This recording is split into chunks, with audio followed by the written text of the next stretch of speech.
Have you ever wondered what makes an icon? Is it talent, style, or is it that rare ability to be completely, unapologetically yourself? Today, we're diving into the life of a Hollywood legend who embodies all three, the one and only Diane Keaton. From her quirky beginnings to becoming a symbol of timeless cool, her story is as unique as the woman herself. Diane Hall Keaton was born in Los Angeles in 1946. While her father was an engineer, it was her mother, an amateur photographer and homemaker, who lit the artistic spark. When her mom won a local Mrs. Los Angeles pageant, a young Diane saw the magic of the stage and knew that's where she belonged. After college, she packed her bags for New York City to study at the legendary neighborhood playhouse. It was there she had to make a crucial choice. Another Diane Hall was already in the Actors' Equity Association, so she adopted her mother's maiden name, Keaton, a beautiful nod to the woman who first inspired her. Her first big break on Broadway was in the original production of the musical Hair. Even then, her independent spirit shone through. She famously refused to disrobe for the finale, unlike the rest of the cast. Soon after, she auditioned for a play by a quirky, up-and-coming writer named Woody Allen. The play was Play It Again, Sam, and though it wasn't a smash hit, it was the start of one of Hollywood's most iconic creative partnerships. Their chemistry sizzled on screen in absurdist comedies like Sleeper and Love and Death, establishing her as a comedic force to be reckoned with. But just as the world was falling in love with her comedic timing, she took a dramatic turn that would change everything. Director Francis Ford Coppola cast her as Kay Adams, the outsider girlfriend to Al Pacino's Michael Corleone in the mafia masterpiece, The Godfather. While not the lead, her role as the moral compass in a world of corruption was absolutely pivotal. She returned for The Godfather Part 2, cementing her status as a versatile actress who could handle both slapstick comedy and Shakespearean-level drama. By the end of 1976, Diane Keaton wasn't just a star. She was an artist on the verge of becoming a cultural phenomenon.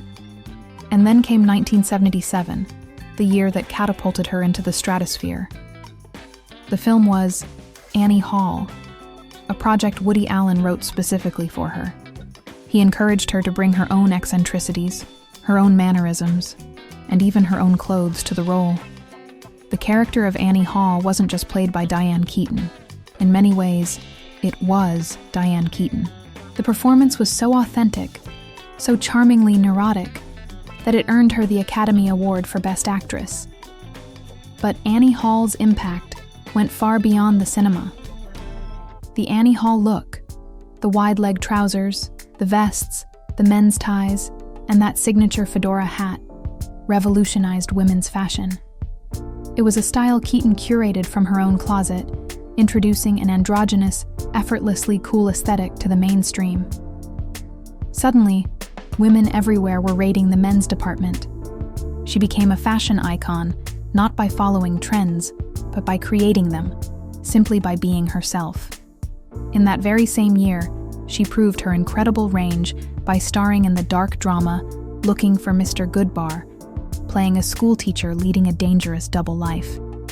The role was shocking, complex, and showcased a side of her audiences had never seen. Just a few years later, she collaborated with Warren Beatty on the epic historical drama Reds, portraying the writer and activist Louise Bryant.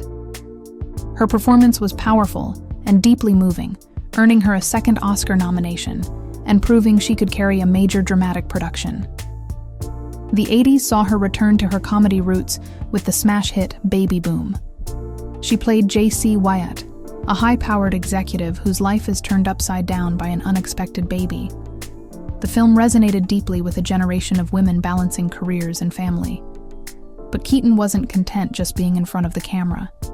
In 1987, she stepped behind it, making her directorial debut with the documentary Heaven. This was the beginning of a new chapter, one where she would take on the roles of producer and director, shaping stories from the other side. By the end of the decade, Diane Keaton had evolved from a muse into a master of her own craft. The 1990s were a time of transition. She reprised her role as Kay Adams for the final time in The Godfather Part 3, giving the character a poignant and emotional conclusion. She then charmed audiences again alongside Steve Martin in the heartwarming comedy Father of the Bride and its sequel, Own. But her focus was increasingly shifting to work behind the camera, directing episodes of the cult series, Twin Peaks, and the critically acclaimed film, Unstrung Heroes. Then, in 1996, came a movie that became a cultural anthem. The First Wives Club, starring Keaton, Goldie Hawn, and Bette Midler, was an unexpected box office smash. It was a hilarious revenge comedy that celebrated mature women and proved there was a massive audience for their stories. That same year, she delivered another powerhouse performance in Marvin's Room, earning her 4th Oscar nomination. But the most defining event of this decade happened off-screen. Keaton had always been clear about her choice not to marry. However, her desire for a family was strong. At the age of 50, she made the life-changing decision to become a single mother, adopting her daughter, Dexter. 5 years later, she adopted her son, Duke. She has often said that motherhood gave her the family she always wanted, on her own terms, calling it the most grounding and humbling experience of her life. As the new millennium began, many stars of her generation started to slow down, but Diane Keaton was just getting a second wind. In 2003, she starred opposite Jack Nicholson in the Nancy Meyers romantic comedy, Something's Gotta Give. She played Erica Berry, a successful playwright who finds unexpected love later in life. The chemistry between Keaton and Nicholson was electric. The film was a global sensation, earning Keaton a Golden Globe and her 4th Oscar nomination. It proved, once and for all, that charm, wit, and romance have no age limit. This success made her the go-to star for ensemble comedies about modern family life, like The Family Stone and Because I Said So. She became Hollywood's favorite quirky matriarch, bringing her signature neurotic charm to a new generation of moviegoers. But her creativity wasn't just confined to the screen.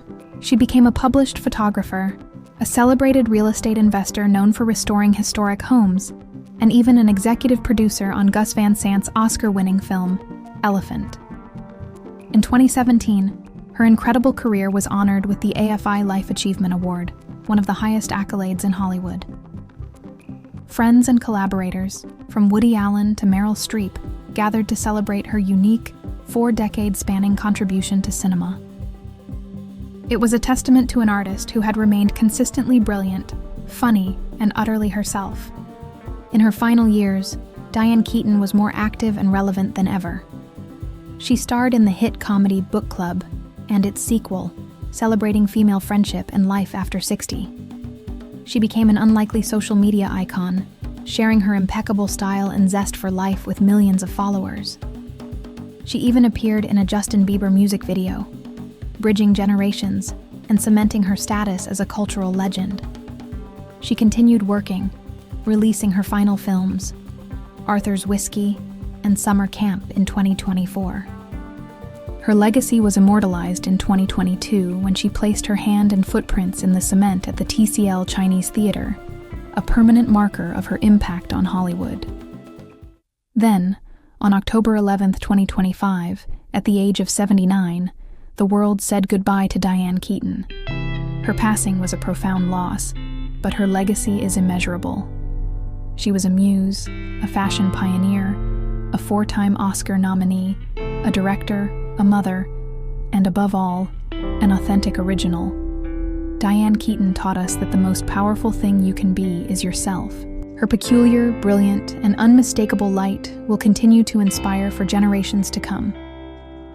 Thank you so much for joining me on this journey through the incredible life of Diane Keaton. If you enjoyed this video, please give it a thumbs up and subscribe for more stories about Hollywood's greatest icons. We'll see you in the next one.